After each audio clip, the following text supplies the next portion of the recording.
Cześć znowu kochani, Janusz Dąbrowski jak zwykle witam Was, gospodarz kanału Barwy Zdrowia na YouTubie, kanału, który jak większość z Was wie doskonale zajmuje się profilaktyką zdrowotną, czyli suplementacja, pola magnetyczne, woda, zdrowy duch, działanie na psychikę, rozwój duchowy, rozwój osobisty, więc wszystko to, co służy naszemu zdrowiu.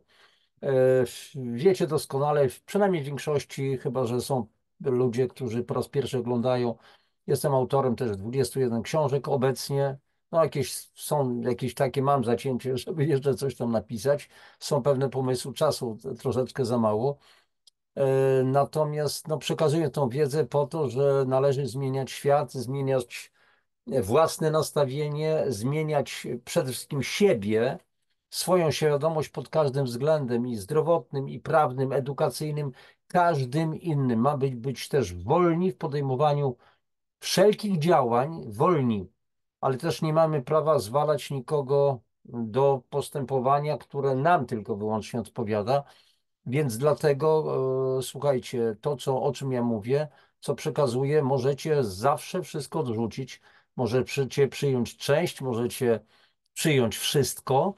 Ewentualnie to jest tylko dobra wola wasza i namawiam do tego, żeby po prostu samodzielnie się też rozwijać. Ja jestem tylko takim dla wielu przewodnikiem przez pewien czas, rodzajem nauczyciela, człowiekiem, który się dzieli otrzymaną wiedzą, bo ta wiedza, którą mam, to nie jest moja wiedza, to zupełnie zrozumiałe. Otrzymałem ją również. Oczywiście pracowałem, ale tą wytrwałość, cierpliwość też otrzymałem w darze. I życzę Wam również tego, żebyście się rozwijali, żebyście budowali swoją świadomość, żebyście przekazywali innym.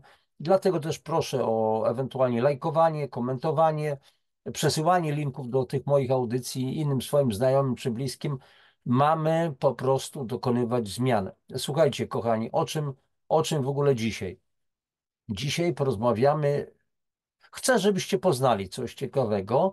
Temat, jak widzicie, dlaczego. A co to znaczy dlaczego? To zaraz się przekonacie. No dlaczego? Dlaczego chorujemy? Dlaczego chorują nasze dzieci? Dlaczego jest tyle po prostu zła przede wszystkim w jedzeniu, w produktach do jedzenia. Nie nazywam produktach żywnościowych, bo zaczyna mnie mierzić utożsamianie tego, co kupujemy w sklepach, z żywnością, z pokarmem, z posiłkami, bo to nie jest po prostu to samo. Z tym, że posłuchajcie, teraz będę chciał Wam coś pokazać, więc udostępnię po prostu ekran i dobrze, udostępniam i tutaj coś Wam w ogóle pokażę. Posłuchajcie. Jeżeli wejdziecie na Google i wstukacie po prostu hipoalergiczni do wyszukiwarki, to ukaże Wam się taki właśnie znaczy w tej chwili nie kwartalnik, przekaz informacyjny, przekaźnik nazwę to, hipoalergiczni online. Swego czasu ukazywał się materiał jako kwartalnik, czyli 4 razy do roku, pod przewodnictwem pani redaktor Żanety Gelc, cudowna, wspaniała kobieta, której misją jest też szerzenie wiedzy, poszerzanie świadomości prozdrowotnej, ale nie tylko. Pani, która jest zaangażowana w wiele wspaniałych naprawdę projektów służących całej ludzkości. Nie chodzi o to, że faktycznie dotrzeć do miliardów. Chodzi o to, że jeżeli nawet zmieniamy jednego człowieka, mamy wpływ na jednego człowieka, to zmieniamy cały świat. Autentycznie tak się dzieje, bo wystarczy zmienić jeden fraktal, jedną cząstkę jakiegoś obrazu, zmienia się wówczas cały obraz. Po prostu ja to wiem i wy to doskonale wiecie. Tu zatrącamy przede wszystkim o tak zwaną fizykę kwantową, o zjawiskach, których często nie rozumiemy, a które po prostu działają. To, że się nie rozumie, nie wiesz je czasami, to nie oznacza, że coś po prostu nie działa. I teraz kiedyś zapadły mi głęboko w pamięć słowa pani redaktor Janety Gelc, z którą się przyjaźnimy. Zresztą w Hipoalergicznych zamieściłem swego czasu już cały szereg artykułów i możecie je też znaleźć, bo tutaj jest taka wyszukiwarka tu z boku, gdzie mój kursor teraz pracuje, gdzie napisałem wcześniej już sprawca choroby twojego dziecka. Zaraz wam zademonstruję akurat artykuł, mój artykuł. Więc namawiam was do tego, żebyście sięgali do tego, ale jeszcze raz wrócę do słów pani Żanety Gels, które mi tak bardzo zapadły w pamięć, że ona mówiła o tym swoim periodyku, że tutaj nie będziemy mówić o produktach, nie będziemy, nie będę, nie cytuję dosłownie oczywiście, nie będziemy mówić o jakichś produktach i tak dalej. Tu nie otrzymujesz żadnych produktów, tu otrzymujesz wiedzę, ale co z nią zrobisz, to już będzie tylko twoja intymna po prostu sprawa. Tak albo inaczej. I to mi zapadło, mówię, do głowy i wielokrotnie na szkoleniach posługuję się tym jednym bardzo ważnym cytatem, bo to bardzo dobrze współgra z moją misją, z moją wizją tego, co robię, a więc chodzi o rozwój naszej świadomości, w tym przypadku przede wszystkim prozdrowotnej. Dobrze, kochani. Napisałem tutaj, tu jest właśnie wyszukiwarka hipoalergicznych, więc jeżeli nawet napiszecie tu sobie Janusz Dąbrowski, to najprawdopodobniej otworzą się moje artykuły, wybór i tak dalej, i tak dalej. Teraz klikam szukaj sprawca choroby i jest sprawca choroby twojego dziecka, więc chcę troszeczkę, tak wiecie, przeskrolować ten artykuł, żeby przekazać najważniejsze tezy z tego artykułu. Więc swego czasu po prostu był taki wywiad poprowadzony ze mną przez panią Asię Wieruszewską i tam była mowa o tym, dlaczego sprawca choroby twojego dziecka, dlaczego dzieci chorują.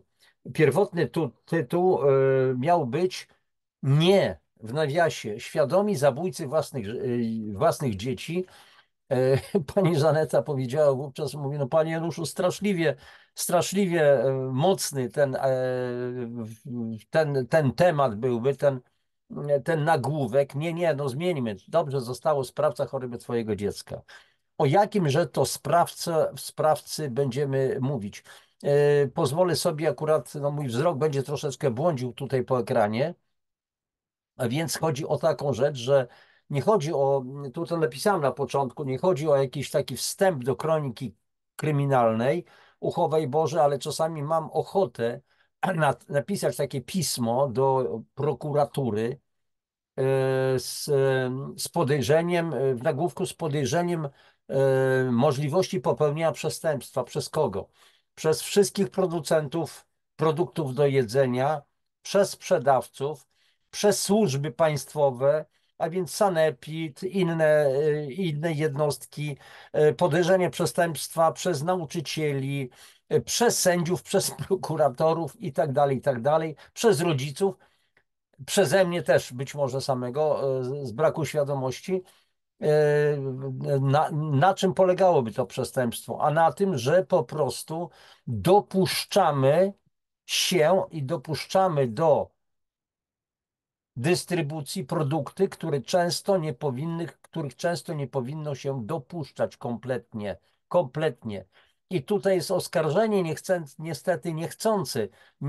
Nie chodzi nie o nieświadomych ludzi często, nasze babcie, nasi dziadkowie, rodzice często, którzy po prostu swoim wnukom, dzieciakom ciągle wkładają słodycze, żelki, ponczusie, ciasteczka, cukiereczki, Coca-Cola, jakieś produkty słodkie i tak dalej, które niszczą po prostu organizmy.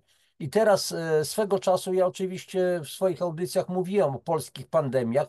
Tu tylko przypomnę troszeczkę. Mamy, słuchajcie, w Polsce pandemię chorób układu krążenia, czyli układu sercowo-naczyniowego. W tej chwili to jest pierwszy zabójca w Polsce. Ponad 140 tysięcy w tej chwili przypadków śmierci, udarów, zawałów i tak dalej. 140 ponad tysięcy rokrocznie umiera Polaków przedwcześnie z powodu tych po prostu przyczyn. Mamy pandemię oczywiście nowotworów, to jest druga przyczyna przedwczesnej śmierci Polaków. Już lekko ponad 100 tysięcy umiera Polaków z powodu nowotworów i za mniej więcej 10, około 15 lat na 100% nowotwory przejmą pałeczkę, czyli to będzie podstawowa pierwsza przyczyna. Mamy w Polsce, słuchajcie, pandemię cukrzycy. Generalnie mamy problemy z cukrzycą typu 2, czyli tą nabytą, wynikającą ze sposobu odżywiania się i tak dalej, te słodkości, te węglowodany proste i tak dalej, i tak dalej. I mamy pandemię cukrzycy typu 1, która jest znacznie gorsza. I wyobraźcie sobie, co jest z tą cukrzycą typu 1. Okazuje się, że jeżeli 10 lat temu granice wiekowe, chodzi o dzieci zwłaszcza, w przypadku cukrzycy typu 1, bo przede wszystkim dzieciaki chorują, młodzież choruje, to były dzieciaki w wieku mniej więcej 10, 12 do 15 roku życia, to w tej chwili ta bariera zachorowań wiekowa obniża się. Chorują coraz częściej 5, 6, 7-latkowie, a są nawet dzieci roczne, a nawet dosłownie noworodki kilkumiesięczne, no niemowlęta po prostu, zaczynają chorować na cukrzycę typu 1. O co tu chodzi? Chodzi o to, problemy z insuliną. Trzustka, która wytwarza po prostu insulinę, nie jest w stanie jej wyprodukować, wytworzyć. Pytanie w związku z tym, dlaczego tak się dzieje w przypadku tej cukrzycy typu 1? Przecież te dzieci nie zdążyły się najeść pączków, napić się Coca-Coli, litrów, hektolitrów, i co spowodowałoby upośledzenie, rozbicie całego układu, powiedzmy, związanego z wytwarzaniem insuliny, z przetwarzaniem cukru i tak dalej, i tak dalej. Już na starcie, w młodym wieku, po prostu zaczynają dzieciaki chorować. A więc pytanie, dlaczego tak się dzieje, tak prawdę mówiąc. I oczywiście nie odczytuję tutaj wszystkiego, tylko wrzutkę taką robię, więc namawiam Was, jeszcze raz powtarzam, kochani, sprawca choroby Twojego dziecka, przeczytajcie uważnie ten artykuł i w ogóle zapoznajcie się z tym, z hipoalergicznymi, dlatego że tutaj piszę w tym periodyku masa lekarzy, bardzo dobrych lekarzy i można naprawdę się wiele rzeczy nauczyć. Myślę, że będę szerzej też sięgał częściej do tego periodyku. Dalej, słuchajcie. Więc dlaczego tak jest po prostu źle? Przede wszystkim i co jest źle? Chodzi o to, że w wyniku zjadania dużych ilości w tej chwili cukru następuje spowolnienie przemian metabolicznych, a więc tutaj sobie postaram się zakreślić, następuje spowolnienie przemian metabolicznych, zaburzenie wielu funkcji różnorodnych układów, w rezultacie pojawiają się dolegliwości, na przykład tycie. Otyłość dzisiaj jest przez Światową Organizację Zdrowia zakwalifikowana jako choroba zwyczajna, która generuje cały szereg innych chorób. Sprzyja ono rozwojowi drożdży, czyli tycie, grzybice, dysfunkcyjnych bakterii, wirusów, pasożytów oraz nowotworów, które bazują na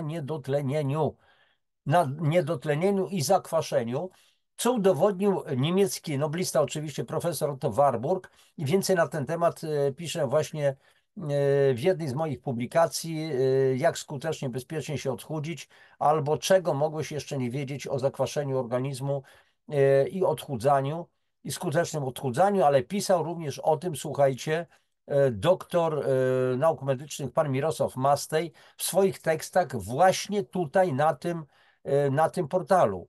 Więc jeżeli wrzucicie do wyszukiwarki dr Mirosław Mastej, znany mi osobiście, ma własną przychodnię w Jaśle, o ile się nie mylę, w Jaśle. Świetny też lekarz, a więc jest po prostu problem. Natomiast ciągle jest pytanie, ten mój konik, że tak powiem, zakwaszenie. Czy istnieje zakwaszenie? Oczywiście, że istnieje zakwaszenie. Wszystkie toksyny mają charakter kwasów, ale podstawową przyczyną zakwaszenia to są stresy i to jest cukier plus te wszystkie dodatki, które po prostu dodaje się do produktów do jedzenia. Wszelkiego rodzaju konserwanty, ale też niedostatek ruchu, czyli niedotlenienie. I to jest właśnie problem.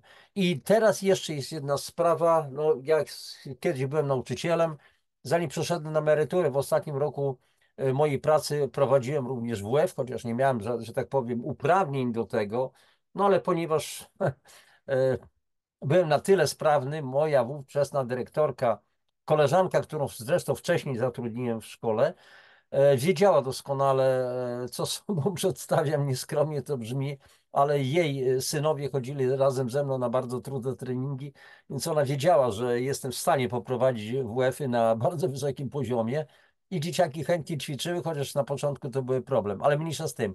Natomiast dzisiaj, słuchajcie, wielu rodziców w imię absolutnie błędnie pojętej miłości do swoich dzieci stara się zwalniać z lekcji WF-u. Ten artykuł tutaj pisałem kilka lat temu, ale tu się nic nie zmieniło. I to jest dla mnie, słuchajcie, ja czasami bardzo mocno rzeczy nazywam po imieniu, używam mocnych słów.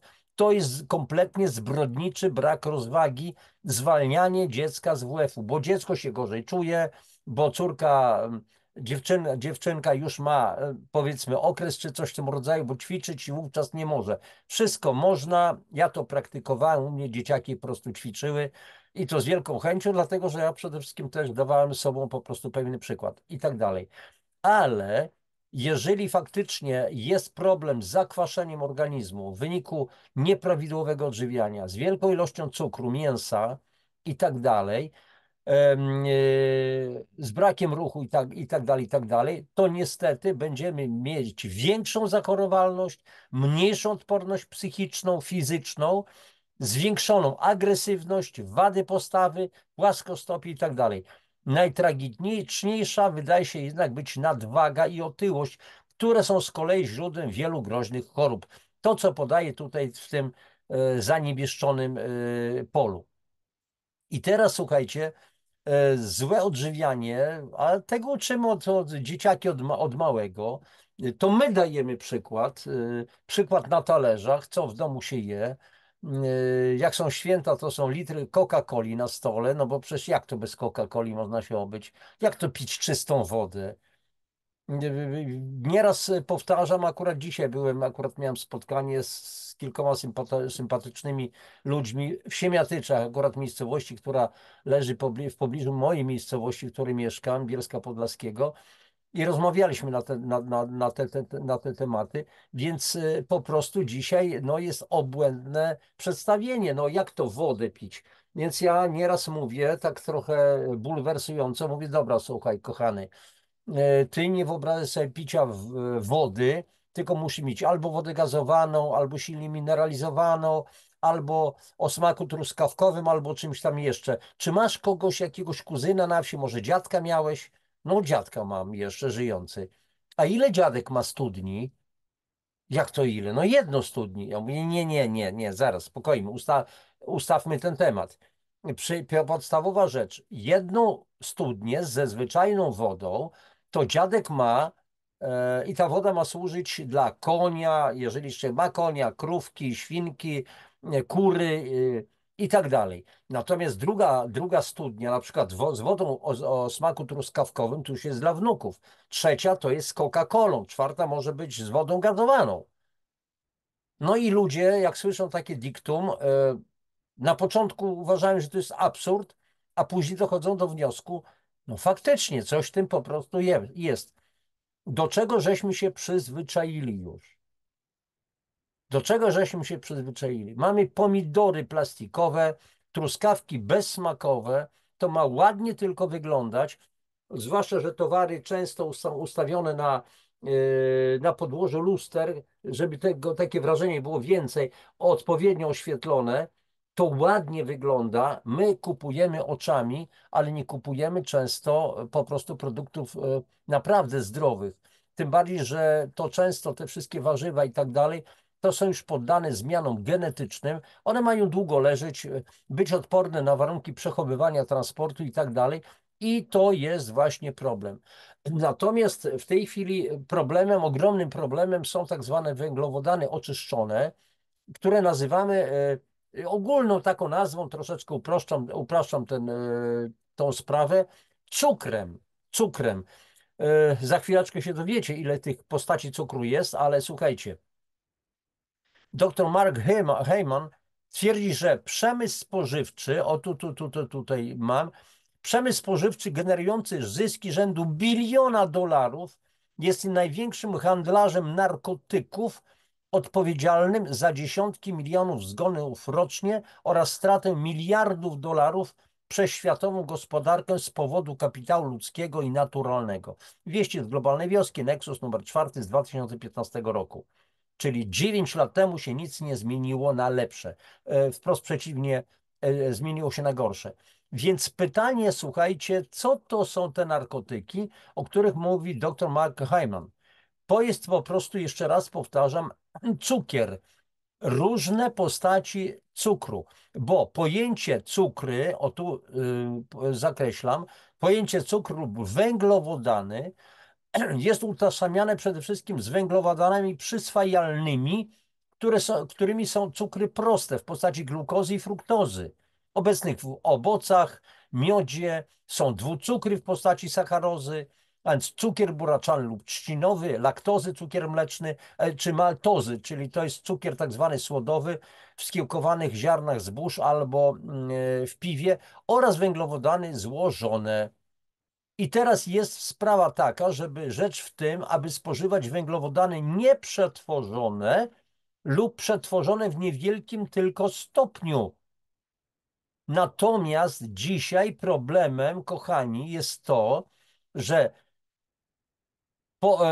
my spożywamy węglowodany wysoko przetworzone, którymi bez skrupułów nasyca się wszelkie produkty, jakie wrzucamy do naszych koszyków w hipermarketach. Jeżeli weźmiecie pod uwagę, weźmiecie jakieś parówki, boczek i tak dalej, przeczytajcie, co zawiera.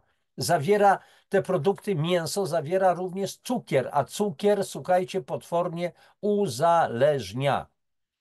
Z badań WHO, czyli Światowej Organizacji Zdrowia, przepraszam, tutaj takie troszeczkę problemy techniczne, wynika, że dzieci otyłe są niedożywione w podobnym stopniu jak dzieci z krajów, w którym brakuje pożywienia lub jest trudno dostępne, ponieważ jedzą byle co i jedzą to w nadmiarze, o czym mówi w swojej książce Przekarmieni, ale niedożywieni dr Curtis Wood. Więc tak prawdę mówiąc, słuchajcie, no ja to traktuję, tak mówiłem, bardzo dosadnie, bardzo drastycznie wręcz, że karmimy nasze dzieci często zwyczajnymi śmieciami zapakowanymi w kolorowe papierki i kupujemy oczami, jak to ładnie wygląda i tak dalej. Natomiast jest to po prostu, nazywam to trutką na szczury, a więc zaczynamy chorować po to, żeby z kolei inny przemysł zajął się naszym leczeniem. Czyli mamy jak najdłużej spożywać te proste produkty, najtańsze, najbardziej liche, po to, żeby nas długo leczyć i sprawa załatwiona. Oczywiście najlepiej byłoby, żebyśmy z kolei z innego punktu widzenia, jest taka parafraza pewnego znanego amerykańskiego powiedzenia po polsku, ewentualnie będzie: dobry emeryt to martwy emeryt, czyli w dniu przejścia na emeryturę powinniśmy, tak prawdę mówiąc, odejść, ZUS ma spokój, składki, znaczy emerytury nie są wypłacane i tak dalej. I teraz słuchajcie, te wszystkie wspomniane śmieci, konserwanty, barwniki, spolepszacze, spulchniacze,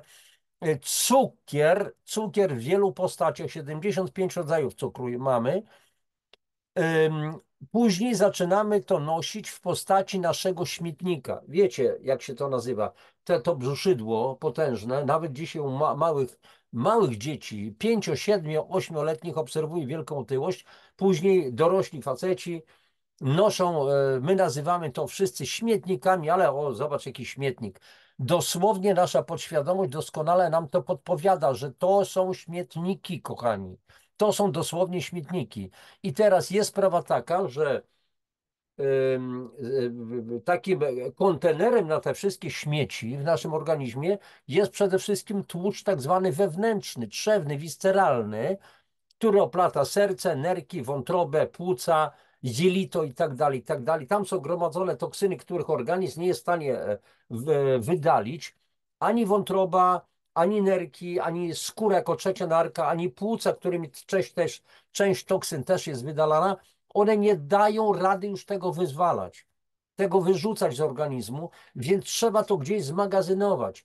no, stary rower, jest jakaś trepetajka, dobra, wrzućmy to do piwnicy. Buty stare, no zapomnieliśmy wyrzucić gdzieś tam do kontenera na śmieci, zostawmy, wrzućmy to do piwnicy.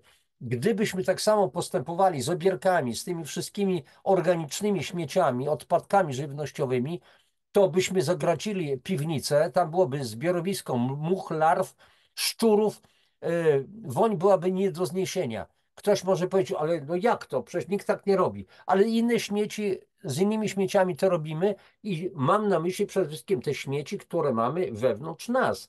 I w związku z tym, posłuchajcie, ten tłuszcz wewnętrzny, visceralny, trzewny, oplatając te wszystkie nasze narządy, sprawia ogromne problemy, na przykład przy oddychaniu. To jest najprostszy objaw. Schylamy się do butów, do sznurówek, żeby je zawiązać, zapiąć buty, nie damy rady. Sapiemy często. To jest efekt działania tłuszczu tego wewnętrznego, ale w tym tłuszczu jest masa toksyn, które powodują, wywołują stany zapalne, i zaczynają się procesy nowotworzenia.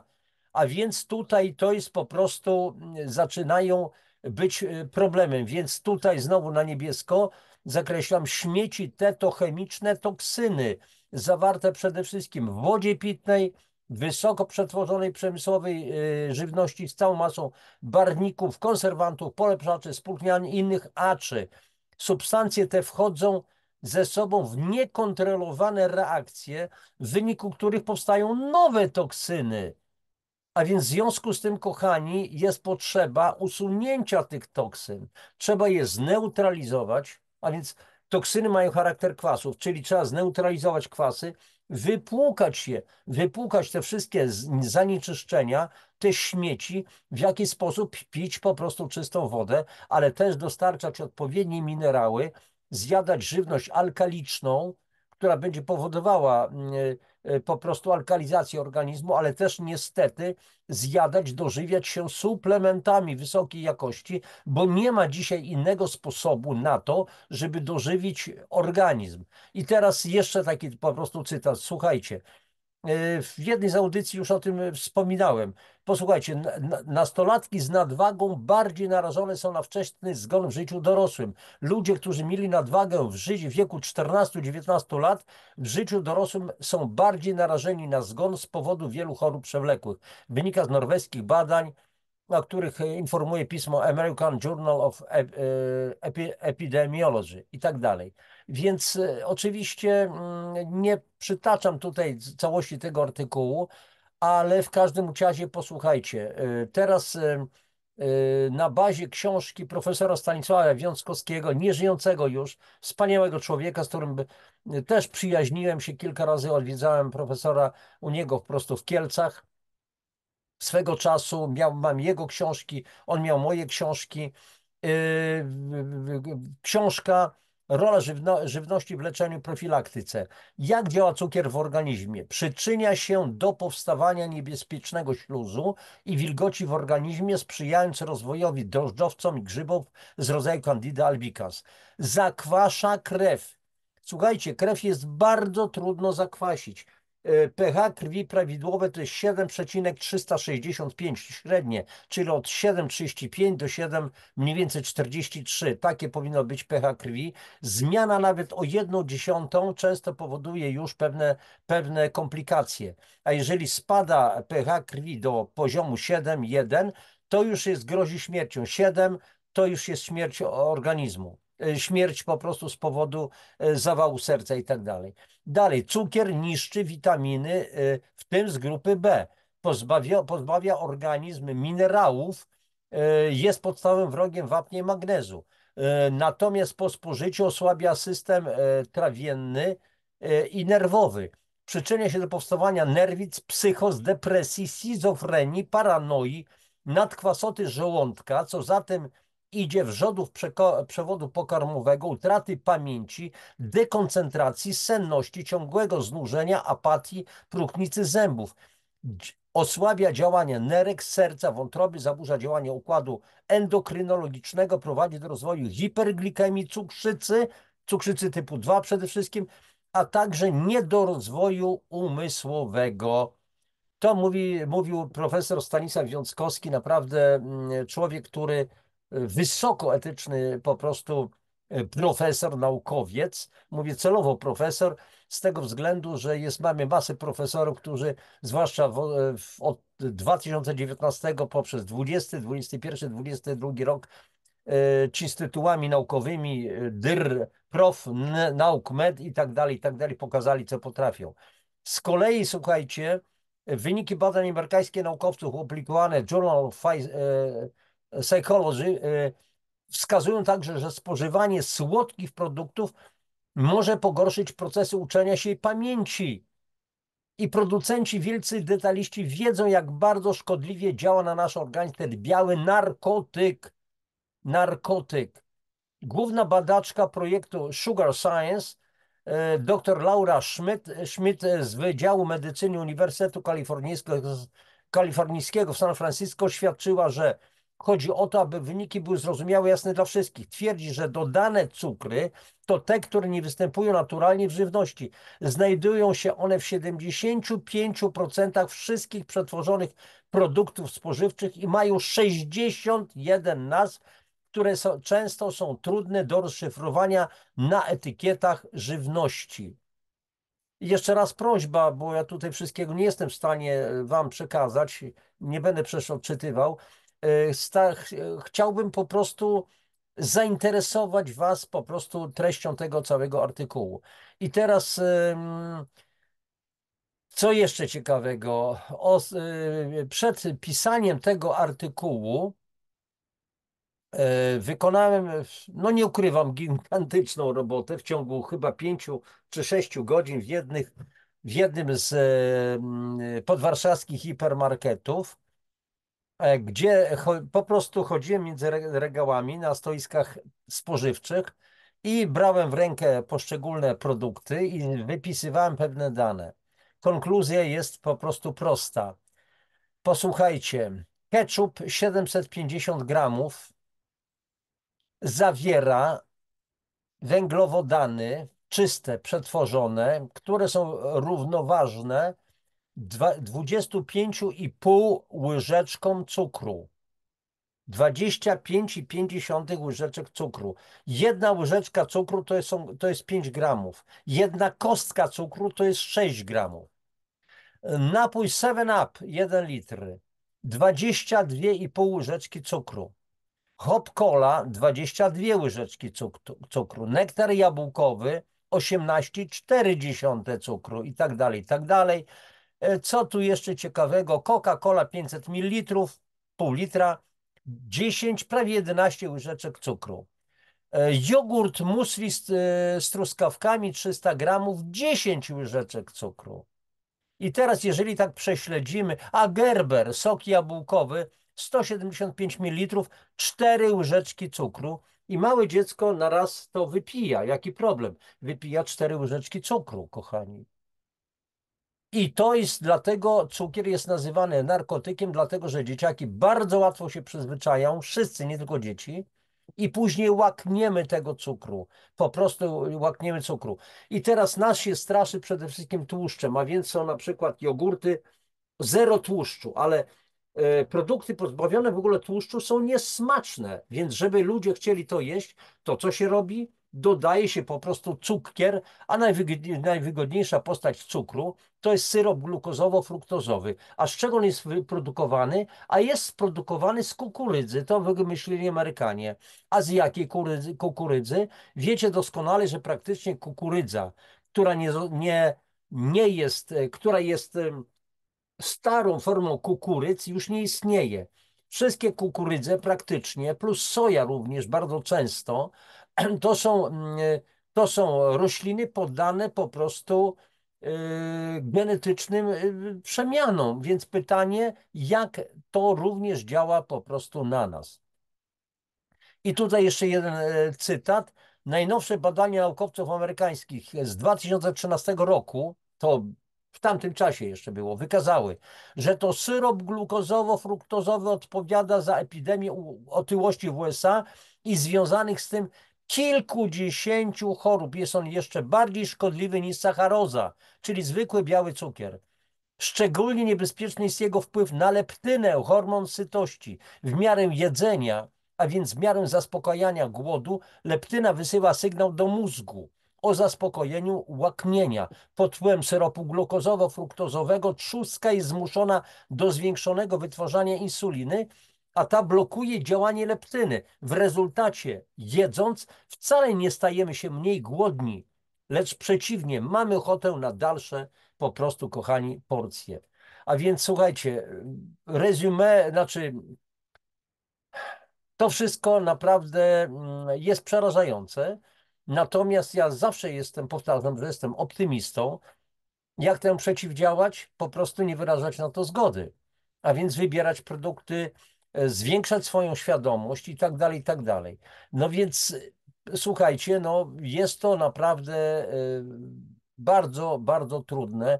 Teraz jest to też bardzo trudne to, co dajemy dzieciom nienarodzonym jeszcze, bo dajemy to, mama daje to, co mama zje, tak prawdę mówiąc. I tutaj jest też bardzo ważne, żeby do ciąży, bardzo często o tym mówię, zresztą mam odpowiednie odcinki na temat niepłodności. Chodzi o to, żeby przyszli rodzice we dwójkę przygotowali się do ciąży, a więc przede wszystkim odkwasili swój organizm, żeby wzmacniali go i tak dalej, zwłaszcza tatusiowie. Zadbajcie o swoje własne plemniki, żeby w ogóle doszło do zapłodnienia i żeby efekt zapłodnienia był bardzo wysokiej jakości po prostu. Natomiast tutaj oczywiście, jeszcze raz powtórzmy, konserwowana sztucznie, puszkowana lub paczkowana żywność, tak zwane dead food, zdechłe żarcie, junk food, śmieciowe żarcie, sztucznie barwione napoje zawierające środki chemiczne, typowe słodkie napoje i inne jedzenie nasycone przez niektórych producentów bez umiaru cukrem, przyczyniają się do powstawania skłonności do irytacji, wzrostu negatywnych emocji, niekontrolowanych myśli, depresji, myśli samobójczych, bezsenności, gwałtów, agresji. Należy systematycznie dożywiać dzieci naturalnymi produktami, oczyszczać ich organizmy z toksyn, odkwaszać, dożywiać komórki, wzmacniać system odpornościowy. Możecie mi wierzyć lub nie wierzyć, ja to praktykuję od wielu, wielu lat. To nie są czcze wymysły moje, to są po prostu moje wnioski z doświadczeń, z tego, co już wiem. Ja bazuję na pracach naukowców. Tych prac jest cała masa. Oczywiście w internecie trzeba umieć wybierać, bo są zrozumiałe, że prace zamawiane przez wielkie koncerny, czy medyczne, czy żywnościowe i tak dalej, i tak dalej. I teraz pytanie już na koniec, zatem jak ratować siebie i dzieci? Posłuchajcie, po prostu, żeby poradzić sobie z problemem, czyli na przykład jeżeli już mamy otyłość i tak dalej, mamy choroby z tym związane, to przede wszystkim trzeba wyregulować metabolizm, oczyścić organizm, odkwasić go, zmienić nawyki żywieniowe. Więc tak jak powiedziałem, zrobić podstawową kurację, której celem jest odkwaszenie organizmu, oczyszczenie i zregenerowanie naczyń krwionośnych. Słuchajcie, swego czasu przeczytałem takie zdanie. Pan doktor J. Olszański, pewnie z pochodzenia Polak, amerykański lekarz, swego czasu powiedział, takie zdanie powtarzam, że w tej chwili w Stanach 10-12-letnie dzieci mają naczynia, których stan jest podobny jak ludzi 50-60-letnich. 10-12-letnie dzieciaki. To są stare już dzieciaki. Dalej, trzeba otruć, nawodnić, oczyścić organizm, ustabilizować poziom cukru, insuliny, zrewitalizować florę bakteryjną jelit i dożywić komórki. Komórki potrzebują dziennie 70 do 90 składników. Nie oznacza to, że to ma być na talerzu, a więc jeden składnik to ziemniaki, drugi składnik to mięso, trzeci składnik to surówka. Nie. Chodzi o to, jakie składniki są w tym jedzeniu. 70 do 90 składników, minerały, bioflawonoidy, różnego rodzaju inne składniki, które odżywiają organizm, albo nie tylko odżywiają sam organizm, ale odżywiają bakterie probiotyczne, które są po prostu w nas.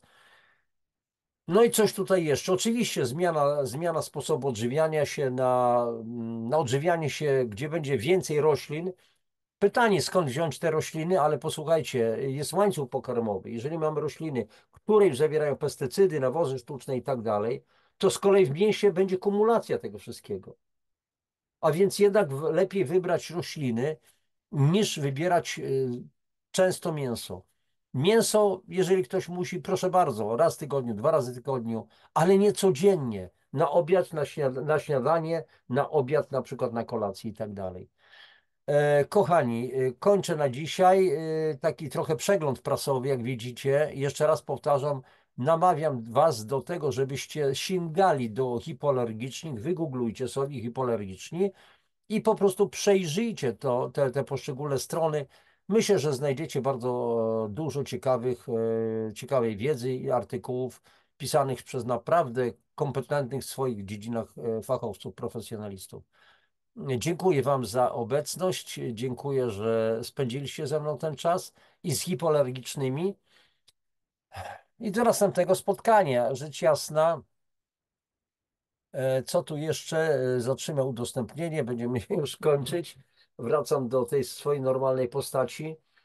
Jeżeli uważacie, taka prośba na koniec, jeżeli uważacie, że to, co robię, jest sensowne, często to powtarzam, ale nie zawsze, to po prostu proszę o lajki, o subskrypcję, przenoście to do innych ludzi, również do swoich znajomych, dzielcie się linkami.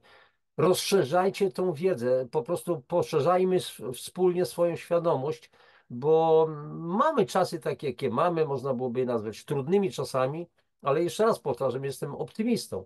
Ja widzę coraz większy postęp, coraz większe zainteresowanie wielu ludzi ziołami, uprawą własnych ogródków w miarę zdrowych produktów i tak dalej, i tak dalej. Trzeba robić swoje. Wszystkiego najlepszego. Do następnego spotkania, do następnego zobaczenia. Wszelkiego dobra Wam życzę. Papatki.